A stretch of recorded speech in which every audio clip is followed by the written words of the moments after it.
Magandang oras mga kababayan. Narito na ang pinaka-latest update natin sa magiging lagay ng ating panahon ngayong araw at sa susunod na 24 oras. Naging LPA na ang minomonitor natin na si dating bagyong Wilma. Kahit bagyang humina na ay nakakaranas pa rin ng malalakas na pag-ulan at bugso ng hangin ang ilang lugar sa Visayas. Alamin natin ang malaking pagbabago sa lakas at direksyon nito at ang mga lugar na patuloy na maapektuhan ng maulang panahon. Para naman lagi kang updated sa lagay ng panahon, i-click mo lang ang subscribe button. Sa kasalukuyan, patuloy nating minomonitor ang low pressure area na dating tinawag nating si Bagyong Wilma na may layong 100 kilometers southeast ng Puerto Princesa City, Palawan. Umina na ito bilang LPA pero sapat ang moisture na hinihigop nito para magdala ng makakapal na ulap at panakanakang pag-ulan sa ilang bahagi ng Mimaropa. Kasabay nito, aktibo rin ang shear line sa silangan ng Luzon. Yun ang boundary kung saan nagtatagpo ang mainit at malamig na hangin.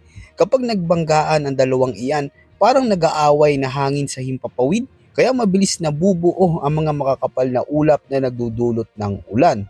Sa natitirang bahagi naman ng Luzon, umiihip ang malamig at tuyo na northeast monsoon o amihan na siya nagbibigay ng malamig na hangin at madalas na maulap na kalangitan.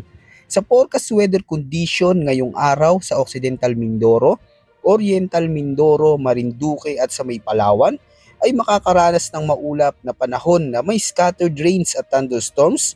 Ito ay direktang epekto ng LPA. Kapag kumapal ang ulap na dala ng sistema na ito, pwede itong magpaulan ng katamtaman hanggang malakas na buhos. Kaya mataas ang posibilidad ng flash floods at landslides lalo na sa mga mababa at bulubunduking lugar.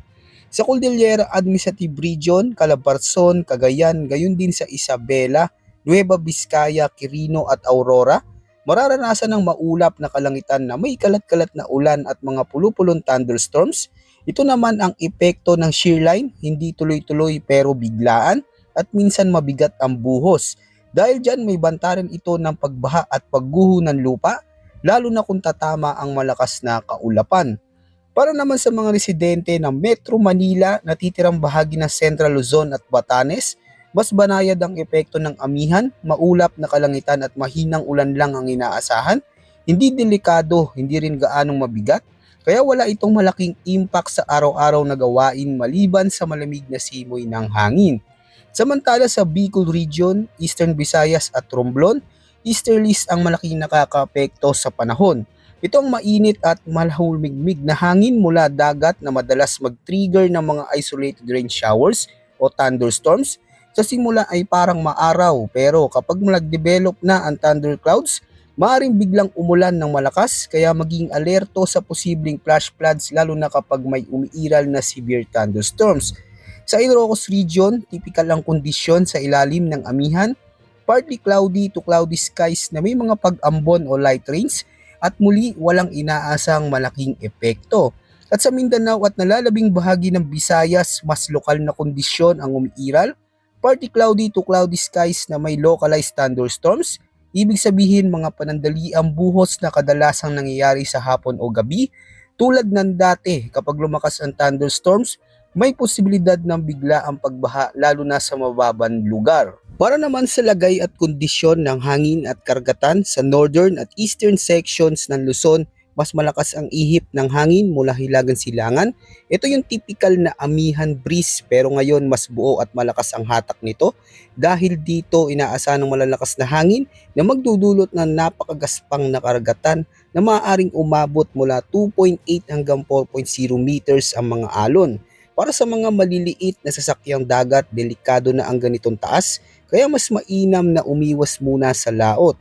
Sa natitirang bahagi ng Luzon, naroon pa rin ang impluwensya ng amihan, pero medyo mas mahina kumpara sa extreme north at east, kaya naman ang hangin dito ay katamtaman hanggang malakas at ang alon ay magaspang na aabot sa 1.2 hanggang 3.1 meters. Kahit hindi kasing tindi ng northern seaboard, dapat pa rin maging maingat lalo na sa open sea areas kung saan mabilis lumalaki ang alon. Samantala sa Visayas at Mindanao, mas banayad ang kondisyon. Dito mararanasan ng mahina hanggang katamtamang hangin mula silangan hanggang Hilagang Silangan dahil mas mahina ang ihip mas banayad lang ang dagat na nasa 0.8 hanggang 2.5 meters. Sa kabuuan, para sa ating mga mangingisda, sea travelers at coastal communities, laging i-check ang updated marine forecast at iwasang pumalaot kung may nakataas na babala o kung masyadong mataas ang alon sa inyong lugar. Ayon naman sa latest heavy rainfall outlook advisory na inilabas ng Pag-asa ngayong araw, asahan ng 50 hanggang 100 millimeters na dami ng ulan sa Cagayan at Isabela. Ibig sabihin sapat itong maghatid ng pagbaha lalo na sa babang lugar at posibleng pagguho ng lupa sa mga bulubunduking komunidad. Bukas araw ng Miyerkules, December 10, pareho pa ring dalawang probinsya ang makakaranas ng kaparehong volume ng ulan na aabot sa 50 hanggang 100 millimeters pa rin. Ibig sabihin, hindi nabibigay ng panahon ang pagkakataong makapag-drain agad ang tubig ng ulan. Posibleng mas lalala ang epekto dahil sa sunod-sunod na pag-ulan. Mahalagang tandaan din na mas mataas pa ang pwedeng maitalang ulan sa mountainous at elevated areas dahil mas madaling matrap at maipon doon ang moisture. Bukod dito, mas sensitibo ang lupa sa ilan sa mga lugar dahil sa mga naunang buhos ng ulan nito mga nakarang araw, kung saan basa na ang lupa, mas madali itong gumuho o magpaagos ng biglaang flash floods. Sa mga komunidad sa gilid ng ilog, gilid ng bundok o mga lugar na palaging binabaha, maging alerto at makinig sa mga abiso mula sa inyong lokal na pamahalaan dahil maaari ring makaranas ng pagtaas ng tubig sa ilog o creek kahit sa mga lugar na walang malakas na ulan dahil sa runoff mula sa mga matataas na bahagi ng lalawigan. Sa kabuuan ng magdamag hanggang bukas na natiling maulan sa ilang bahagi ng bansa dahil sa patuloy na galaw ng shear line at paglapit ng mga weather system na nagpapakapal ng ulap sa ating himpapawid. Habang may mga lugar na makakaranas ng maaliwalas na pagitan, mananatiling madalas ang biglaang buhos ng ulan, lalo na sa Hilagan Luzon at mga lugar na malapit sa kabundukan.